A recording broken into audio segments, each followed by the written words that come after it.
அருமை தமிழர்களே, சிவகுமாரின் அன்பான வணக்கங்கள். உலகம் முழுக்க மிகுந்த ஆர்வத்தோடு இப்போ பார்த்து கொண்டிருக்கிற ஒரு விளையாட்டு என்ன அப்படின்னா, ஃபுட்பால் மேட்ச். இன்டர்நேஷ்னல் லெவலில் நடக்கக்கூடியது. அந்த எந்த நாடு ஃபுட்பாலில் வெற்றி பெறுகிறது அப்படிங்கிறது ஏறக்குறைய இந்தியர்களுக்கெல்லாம் பிடித்த விளையாட்டு அப்படின்னா அது கிரிக்கெட் தான் அப்படின்னு ஒரு கணக்கு சொல்கிறாங்க. டோனி அளவுக்கு மற்ற துறைகளில் இருக்கிற விளையாட்டு வீரர்கள் பிரபலம் இல்லை. அவங்க சாதாரணம் இல்லைன்னு சொல்லலை, மிகச்சிறந்த விளையாட்டு வீரர்கள். ஆனால் இந்தியர்களுடைய ரசனை அப்படின்னு பார்க்குறப்போ நமக்கு என்னவோ கிரிக்கெட் மேட்ச் தான் ரொம்ப பிடிச்சிருக்கு இல்லை. யாராவது ஒருத்தர் ரொம்ப சிறப்பாக ஏதாவது ஒரு காரியம் பண்ணால் கூட ஃபர்ஸ்ட் பால்லையே சிக்ஸர் அடிக்கிறான் பார் அப்படின்னு கிரிக்கெட் சம்மந்தப்படுத்தித்தான் சொல்லுகிறோம். யாராவது ஒருத்தர் எடக்கு மடக்காக வாதம் பண்ணுறாரு, அவரை ஒரு அருமையான ஆர்குமெண்ட் ஒன்றுக்குள்ளே சொல்லி முடிச்சிட்டோம் அப்படின்னா, அவன் க்ளீன் போல்டா மச்சான், அவன் கேட்டான் பாரு, அதுக்கு சொன்ன அந்த பதிலே அவன் க்ளீன் போல்ட் அப்படின்னு நம்முடைய அன்றாட பேச்சிலேயே கிரிக்கெட் சம்பந்தமான வார்த்தைகள் தான் வருகின்றன. அந்த அளவுக்கு அந்த விளையாட்டு நமக்கு பிடிச்சிருக்கு. ஆனால் ஃபுட்பால் கூட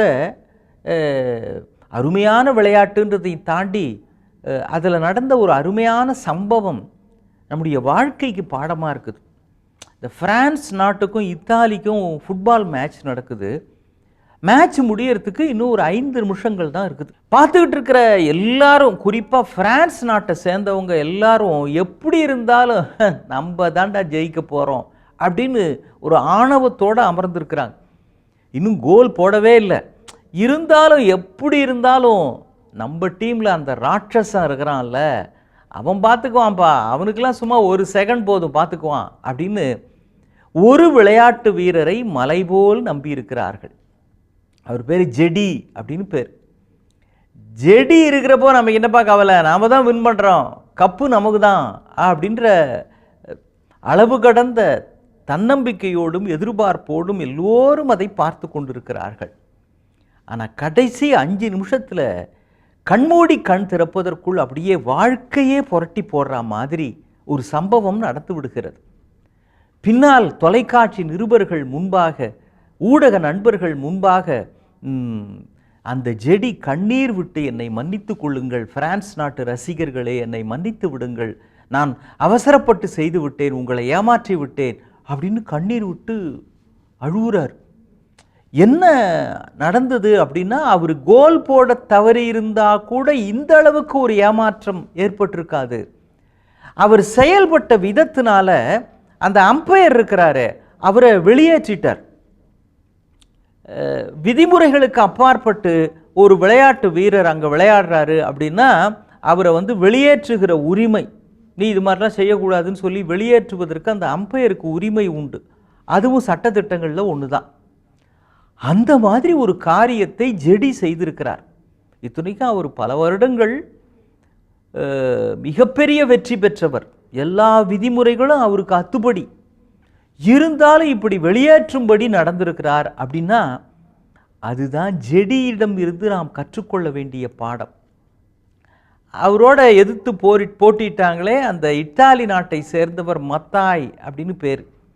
அப்படி அந்த கோல் போடணுன்ற அந்த வேகத்தில் கோல் போஸ்ட்டுக்கு பக்கத்தில் வர்றப்போ அந்த மத்தாய் இவரை பார்த்து ஏதோ ஒரு வார்த்தை ஒன்று கோபமாக சொல்லுகிறார்.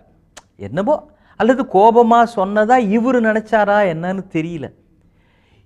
இவர் உடனே அந்த வார்த்தையில் உணர்ச்சி வசப்பட்டு இன்னும் 5 நிமிஷத்தில் ஒரு கோல் வேற போட்டாக்கணும், அப்போ தான் நாம் ஜெயிக்க முடியும், கோடிக்கணக்கான ரசிகர்கள் உலகம் முழுக்க இந்த காட்சியை பார்த்துட்டு இருக்கிறாங்க, அதுவும் நாம் கோல் போட்டு வின் பண்ணி கப்பு வாங்க போகிறோன்ற உணர்ச்சி வசப்பட்டு எல்லோரும் அப்படியே நாற்காலியினுடைய நுனியிலே அமர்ந்து பார்த்து கொண்டு இருக்கிறார்கள்ன்ற அந்த சூழ்நிலை தந்த அழுத்தத்தில், அப்படிப்பட்ட நேரத்தில் இந்த மத்தாய் இவரை பார்த்து ஒரு வார்த்தை சொன்னது இவரால் பொறுக்க முடியாமல் அவர் அப்படியே திரும்பி இடித்து தள்ளிடுறார்.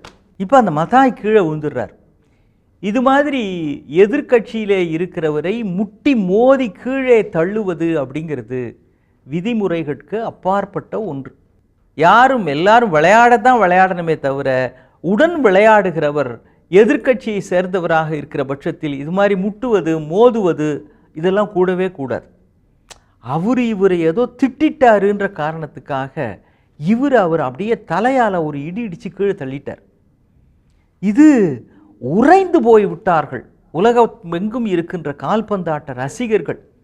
ஏன்னா அம்பையர் அவருக்கு காட்டுறதுக்கு முன்னாலேயே எல்லாம் முடிவு பண்ணிட்டாங்க. ஏய் என்னப்பா நீ கால்பந்தாட்ட வீரன் கோல் போடுவேன்னு பார்த்தா காலை வாரிட்டிய, இது நியாயமா? அதற்கு பிறகு அவரை வெளியேற்றிய பிறகு இத்தாலி தான் வெற்றி பெற்றதாக அறிவிக்கிறார்கள். உலகம் முழுவதும் இருக்கிற ஊடக நண்பர்கள் முன்பாக தொலைக்காட்சியிலே தோன்றி அவர் கண்ணீர் விடுகிறார். அந்த நேரத்தில் நான் உணர்ச்சி வசப்பட்டுட்டேன். கொஞ்சம் நிதானமாக இருந்திருந்தா, இது மாதிரி என்னை பார்த்து நீ சொல்லிட்டல்ல, நான் கோல் போட்டு வின் பண்ணி கப்பை வாங்கிட்ட அப்புறம் நம்ம வார்த்தையில் சொல்லுவேனே, மவனே நீ வெளில வா, இல்லை எங்கள் ஏரியாவுக்கு வா, நான் யாருன்னு காட்டுறேன் அப்படின்னு என்னுடைய தனிப்பட்ட கோபத்தை அவர்கிட்ட காமிச்சிருக்கலாம். ஆனால் அந்த நேரத்தில் என்னால் என்னை கட்டுப்படுத்தி கொள்ளாமல் போனதனுடைய விளைவுதான் இப்பொழுது கண்ணீரில் நான் மிதக்கிறேன் அப்படின்னார்.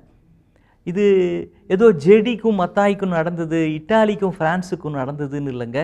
நம்முடைய வாழ்க்கையில் கூட மிகவும் கவனமாக எச்சரிக்கையாக இருக்க வேண்டிய சூழல் 2 தடவை வரும்.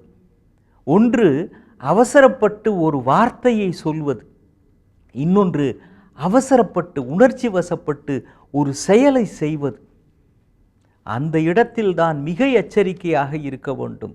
சற்று நிதானமாக இருந்தால் மிகப்பெரிய வெற்றிகளை பெறலாம். வேகத்திலேயே மிகச்சிறந்த வேகம் எது அப்படின்னா விவேகத்தோடு நடப்பது தான். பேசுகிற பொழுதும் சரி, செயல்படுகிற பொழுதும் சரி, விவேகம் என்கிற வேகத்தை கைக்கொள்ளுங்கள். வெற்றி வேகமாக உங்களை நோக்கி வரும். மீண்டும் சந்திப்போம். வணக்கம்.